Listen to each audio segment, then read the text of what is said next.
1821, a sensational piece of writing was published anonymously, charting a previously unmapped inner world. It was a stylistic tour de force, the first depiction of recreational drug use, but it was also the first autobiographical account of drug addiction. The book was Confessions of an English Opium-Eater. Its author was Thomas De Quincey, aka the world's first self-confessed literary dope fiend. I took it, and in an hour, oh heavens, what a revulsion, what an upheaving from its lowest depths of the inner spirit. What an apocalypse of the world within me. It seduced and titillated contemporary society with its descriptions of its author's somnambulatory adventures whilst dosed upon opium. He wrote that he wanted others to benefit from the experience he had purchased at so heavy a price.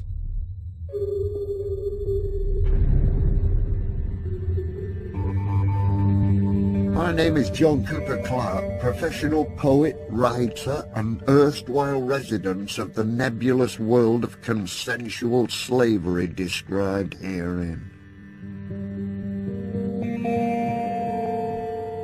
De Quincey may have called his book Confessions, but this is far from a straightforward memoir.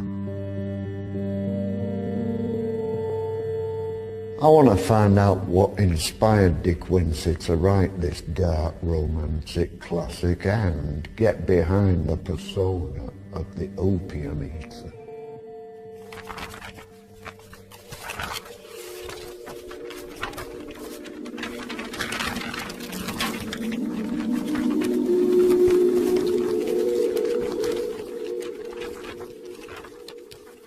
Thou hast the keys of paradise, O just, subtle, and mighty opium. We've become so used to reading depictions of drug use today that it's become difficult to say anything new about the subject. However, Edgar Allan Poe, Charles Baudelaire, William Burroughs, Lou Reed have all to some extent been influenced by Thomas De Quincey. Confessions of an English Opium-Eater was first published as 2 magazine articles in the London Magazine in 1821. It was such an instant success that it was hastily reprinted in book form the following year, garnering critical praise, public intrigue, and becoming a bestseller. Its author was a slightly built 36-year-old Oxford dropout. De Quincey had been a literary wannabe from his earliest years. And with his confessions, he certainly stuck to that old adage of write about what you know. At the time of writing, he had been using opium for almost 20 years.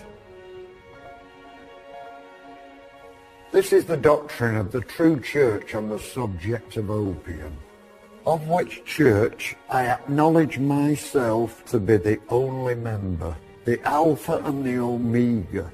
But then it is to be recollected that I speak from the ground of a large and profound personal experience. Confessions was broken into 3 main chapter headings. The preliminary confessions, recounting the formative experiences of the addict as a young man. The pleasures of opium, celebrating his sublime highs. And the pains of opium, detailing the gothic terrors which the drug wreaks on his body and mind. But it was far from being a purely factual account of drug dependency.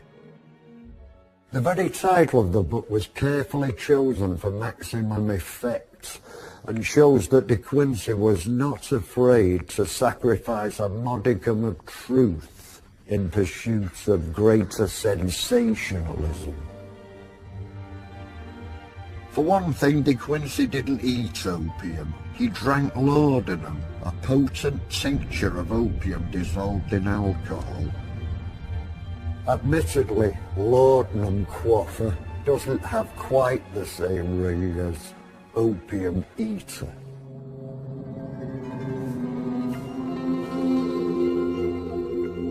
To the contemporary reader, the phrase Opium-Eater would have evoked images of the exotic and the perceived decadence of the East.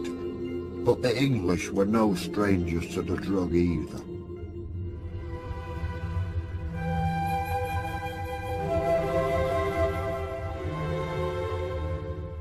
For most of the 19th century, laudanum was everywhere. An extract of the poppy, it was cheap, it was legal, and was as ubiquitous as aspirin is today.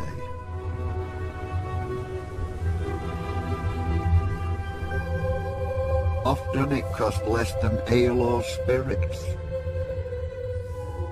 But despite its ubiquity, laudanum was highly addictive.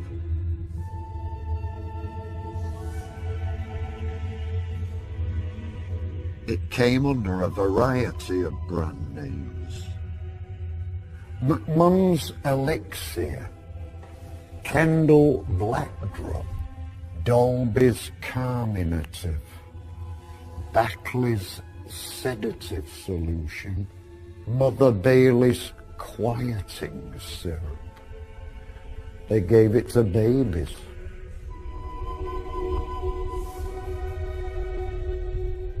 Since the 20th century, opium has perhaps become more famous in the form of one of its chief derivatives, diamorphine, aka heroin. And me and it have history. As a tubercular child, I was first introduced to morphine as a cough suppressant.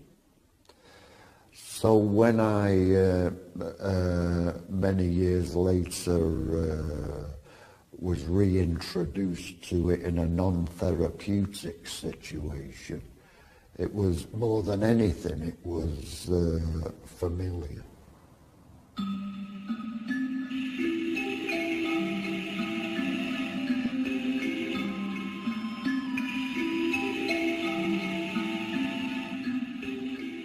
In the book, De Quincey talks about his own first time buying the drug at the age of 19 in religious terms, describing the druggist as an unconscious minister of celestial pleasures.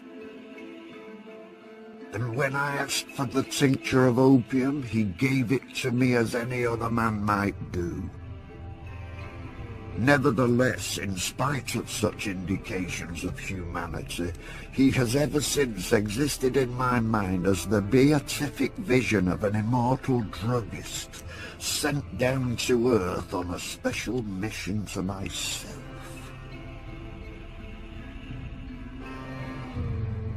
De Quincey gave several reasons for his initial acquaintance with opium, among them neuralgia, toothache and nervous irritation.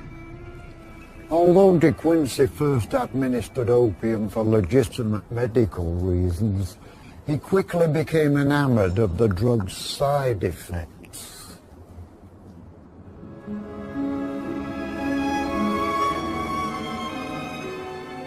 He describes how he would often take a debauch of opium and head off to the opera, or stroll the labyrinthine streets of London, schmying around amongst his fellow night walkers.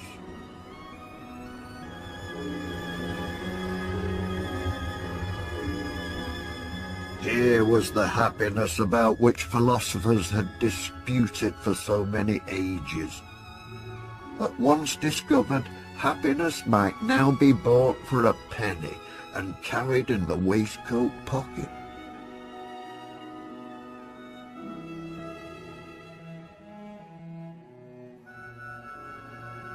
Taking laudanum might have been socially acceptable back then, but De Quincey's outspoken celebration of it also attracted moral outrage. The notion that this drug was not to take away pain, it was to enhance your enjoyment of books, music, crowds, solitude. That caused the sensation because people hadn't thought of the drug in that way before. We don't get notions of addiction until later down the 19th century. It's a habit, sure. And you've got a very, very bad habit. And so De Quincey's going to come out and he's going to give you a confession to sort of educate you about drugs. So he's out there so we don't have to be. He says, I've written this because I want the opium-eater or the potential opium-eater. I've written it to make him fear and tremble. And if I've accomplished that, if I've sort of educated him in that way, then I've done what I set out to do. I think that is nonsense. He makes people very, very interested in opium. And in fact, De Quincey writes a letter after the confession comes out, and he says, I think that I made the pains of opium a little too glamorous. That is to say that they gave me these tremendous nightmares, these terrifying sort of gothic nightmares of incarceration and anxiety and pursuit. And people went, oh, cool. That's cool, right? So what happens very often with the gothic is that, you know, if you can stand back and say, well, I'm going to experiment with the drug and I'm going to get those fantastic nightmares, but I'm not going to become an addict. Well, that, I think, is a fairly familiar narrative today. I can leave it alone anytime I like. I can leave it alone anytime I like. And that sense in which the drug is tricking you all the while and sucking you under all the while. The very term autobiography was still relatively new in De Quincey's age, and he stressed that his confession would be different to what he called the gratuitous self-humiliation of French literature. A man of letters stepping forward and saying, here's what's been happening in my life, that was not done. And Rousseau's confessions sit before De Quincey, but in the first paragraph of De Quincey's confessions, he sort of steps forward and says, this is not going to be like a French confession. This is a very English confession. And so he takes that tradition and sort of reinvents it. In the chapter entitled The Preliminary Confessions, De Quincey recounts his early life. De Quincey was born in Manchester. His father died when he was young, leaving him a modest fortune.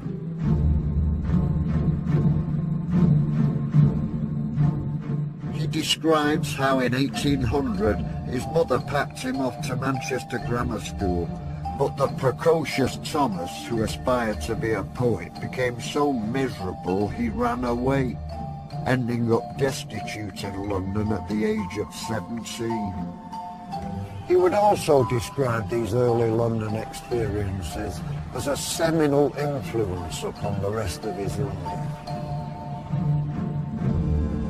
Though he had yet to experience opium, De Quincey believed that the damage inflicted on his body and spirit would in large part lead to his later dependency.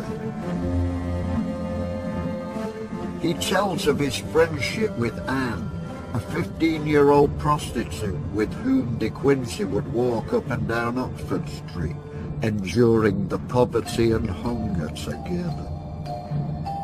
De Quincey left London for a few days and upon his return failed to find her at their agreed rendezvous point.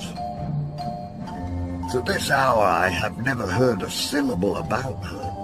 This, amongst such troubles as most men meet with in this life, has been my heaviest affliction.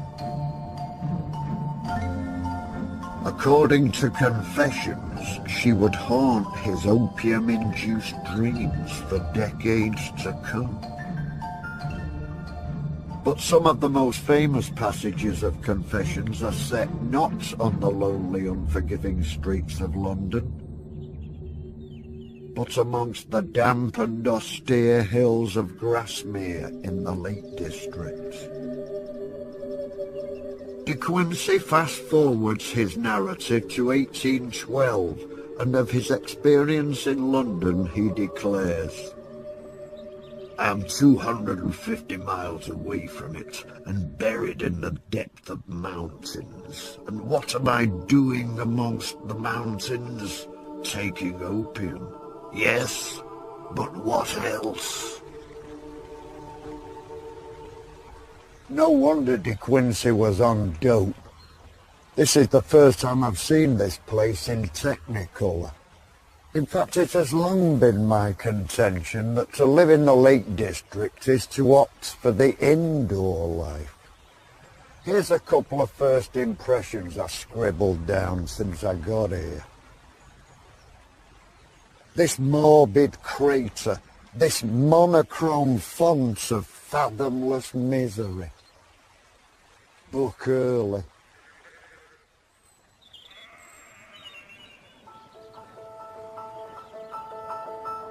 Of course, slightly more celebratory verses were written about this place by William Wordsworth, who along with his friend Samuel Taylor Coleridge helped to kickstart the Romantic age in English literature.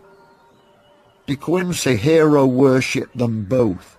He later described reading their poetry as the greatest event in the unfolding of my own mind.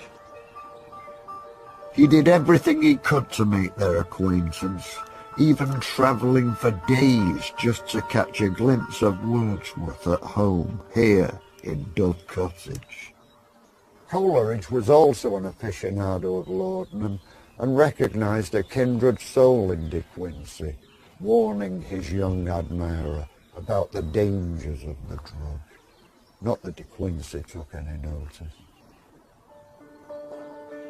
De Quincey became a regular visitor to Dove Cottage, spending so much time with the Wordsworths that for a while he was considered almost a member of the family. When they moved to another house nearby, he decided to rent the place for himself. Confessions was actually written over a short period back in London, where De Quincey was trying to pay off his growing debts by writing for the periodical Press. But a section of the manuscript is kept at Dove Cottage Library, and curator Jeff Cowton is going to help me explore it. So this isn't De Quincey creating his work, this is De Quincey preparing it to go to the printer. So what you're going to see should be neat, and it should be readable, and it should be very easy for the printer to understand. But you can see... He's made a mess of it. Look at that. Oh my God. And these stains are... When we bought the manuscript, there was a suggestion that they might be opium stains. And it wasn't opium at all, of course, it was just plain old coffee. Because he was pursued by debt collectors, he had to flee his house for a time, so he wrote some of it in the coffee houses. And remember the pressure he was under, so while he's writing this, he's got the boy from the printer who's coming around and saying, have you done the next bit yet? So the publisher starts to get a bit anxious when, after having received several of these batches, he still hasn't got to the subject of opium. So he instructs De Quincey to write a page to explain why all this early stuff is here and what it's got to do with this topic. So you can see here that there's an extra page that De Quincey has added and inserted earlier on to explain why he's talking about his childhood so much. It's so that when De Quincey later on talks about his dreams and about how he has dreams of his earlier life. So the resonance of the earlier pages comes into play. Absolutely so, yeah. So that's what a manuscript can tell you, really. You can see inside the story. So this is how it was published in the magazine, and then it appears as a published book. And it doesn't have his name on that, does it? It's anonymously published. Yes, that's right. But what we should note is that De Quincey was privy to Wordsworth's manuscript, and he read the great poem of Wordsworth. He read the prelude while it was still a manuscript, long before it was published, and that was a great influence on De Quincey himself. Wordsworth was a great believer in as he said, the child is father of the man. It's how your childhood shapes the way you become, and so too with De Quincey. And the opium that he takes gives him that brilliance of thought to see it more clearly. So for De Quincey, the pleasures of opium is the sharpening and the brilliance of the mind as a result. And of the recollective powers of dreams. Yeah. I know it's highly disrespectful, here we are sat in his gaff, but De Quincey, yes. Wordsworth, no. Pour moi. Why? To be honest, I never bought that whole mythology of the Lake District thing. No offence, Geoffrey, you know. So I can only think that it is the very climate that induces severe misery in any ordinary person is a positive bonus to the bookish type.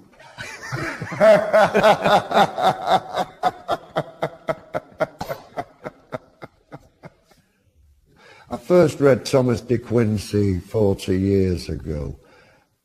So to see those lines in his own hand is quite a connection, and I mean it's an amazing piece, and quite a privilege to be allowed to browse around it. It is heavy juju, having said that, you know, touching the very paper on that. Oh yeah, I can feel half a dozen works of art are coming on already. During his early years here, it seemed that De Quincey had found happiness, and there were still the pleasures of opium to be had. Paint me then a room, make it populous with books, and furthermore, paint me a good fire, and furniture plain and modest, befitting the unpretending cottage of a scholar. As for the opium, I have no objection to see a picture of that, and you may as well paint the real receptacle, which was not of gold but of glass, and as much like a wine decanter as possible. Into this you may pour a quart of ruby-coloured laudanum. That, and a book of German metaphysics placed by its side, will sufficiently attest my being in the neighbourhood. But De Quincey's happiness would not last very long. The drug was tightening its grip on him all the time. For the first 8 years, he had been an occasional drug user. But by 1813, De Quincey wrote that he had become a regular and confirmed opium-eater. He claimed the immediate cause was illness, brought about by grief at the death of Wordsworth's 3-year-old favourite daughter, Catherine. De Quincey was so affected that he apparently slept on her grave every night for 8 weeks. Sad, morbid, strange. De Quincey's dependency escalated, and he claims in the book to have been taking 8,000 drops of laudanum a day. That's 80 teaspoons. Count them.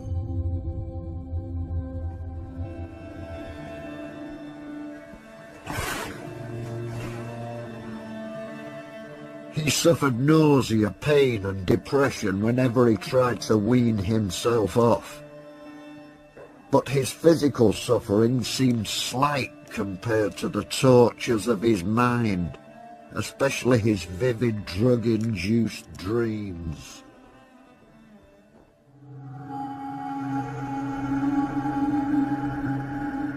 The chapter on the pains of opium contains some of De Quincey's most memorable writing. I was stared at, hooted at, grunted at, chattered at by monkeys. I had done a deed, they said, which the ibis and the crocodile trembled at.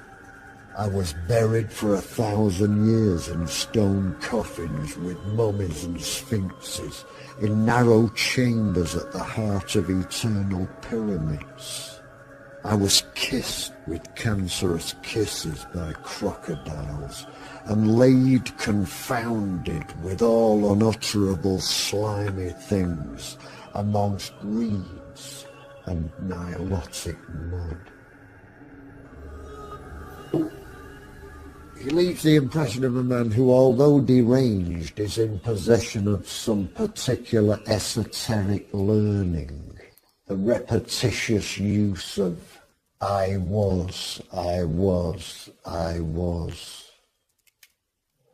You know, lending it a poetical musicality that prose does not usually possess.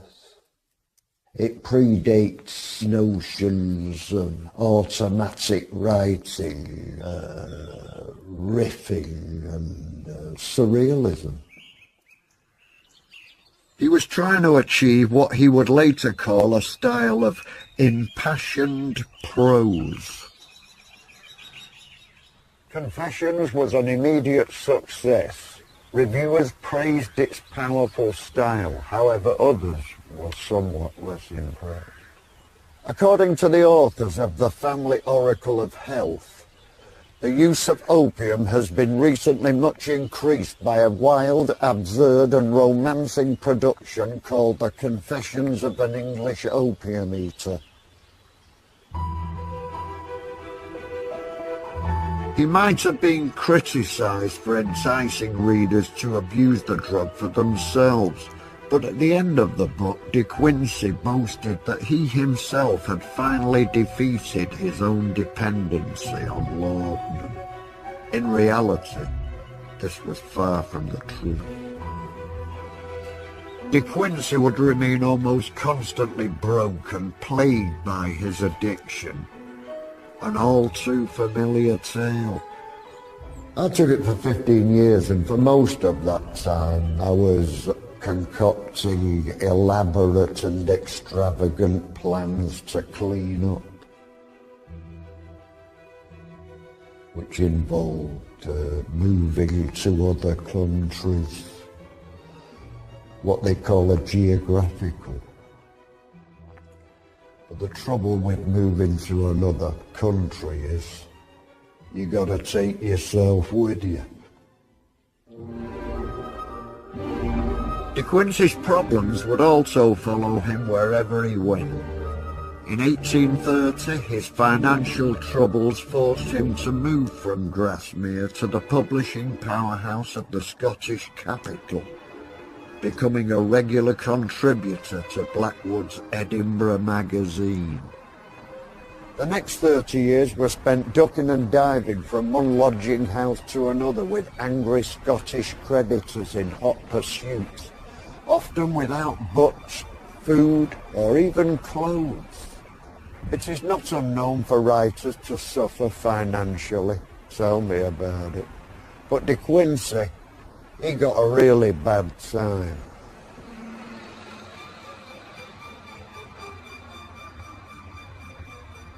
He would go on to write other celebrated essays, but De Quincey would often cash in on the success of Confessions by using the byline, the Opium-Eater. He was also not quite done with his most famous work. De Quincey always considered the original Confessions to be too rushed and not quite long enough. He knew he had much more to say upon the subject, and in 1856 he published a revised edition, almost tripling the size of the original. One edition was a lengthy attack on his former hero and fellow opium addict, Coleridge, who had been critical of De Quincey's glorification of the drug in the original Confessions. De Quincey wrote of Coleridge, "There never was a distinction more groundless and visionary than that which it has pleased him to draw between my motives and his own." De Quincey's revised edition would form a good argument for not rewriting your old work. One of the reasons I think that De Quincey's reputation has been held back a little bit is we knew Confessions in what I would regard as the inferior form for a long time. It's lost its concision for sure. It's lost its compression. De Quincey says it's like, a spontaneous solo. It burst from me under the pressure of having to get it done in 1821. And now I'm sort of sitting back, surveying my career, and this is my great work, and so I'm going to make my final claims for why I took opium, make my final claims for what my relationship was like with Samuel Taylor Coleridge. He and De Quincey have been sort of scrapping and squabbling about opium and who took what and who took it when and why they took it, and Coleridge only took it for medical reasons, and De Quincey says that's nonsense. So did he have any extravagant plans for leading the sober life? De Quincey often says, "I've kicked it." Even at the end of the end of the 1821 That's confession. my boy. Yeah.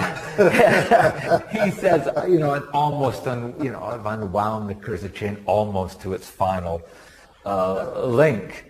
And he tells his wife, he tells his friends, he tells his publishers, he tells his children that he has kicked it. And I think one of the reasons he keeps telling his story over and over again is because he wants to write a version of it in which he's in control of the drug and the drug isn't in control of him.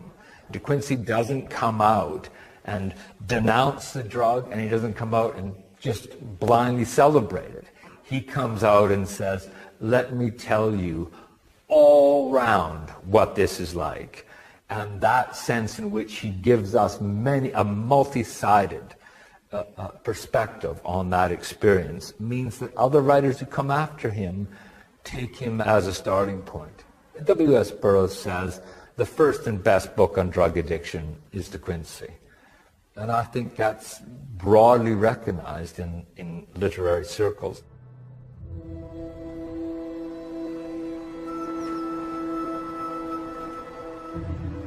For many years, De Quincey's book would influence public opinion towards opium addiction. It would also serve as a handbook for generations of narcoticized writers. As for De Quincey himself, he died in Edinburgh in 1859, 74 years of age. Whatever else opium had done for him, it had not much shortened his life. De Quincey used opium to explore his dramatic inner world. To my mind, he was a visionary in a utilitarian age.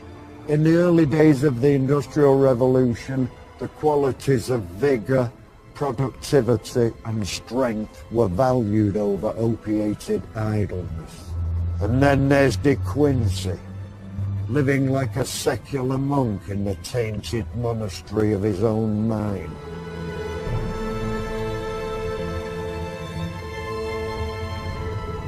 Opium had opened the gates to his mind, both as paradise and perdition. It rendered into a poetic radiance these strange and spectral visions of his accumulated memories. The subject was to display the marvellous agency of opium, whether for pleasure or for pain. If that is done, the action of the piece is closed. If you want to dig deeper into Thomas De Quincey's Confessions of an English Opium-Eater, or any of the other books in this series, go to bbc.co.uk/Secret Life of Books and follow the links to the Open University.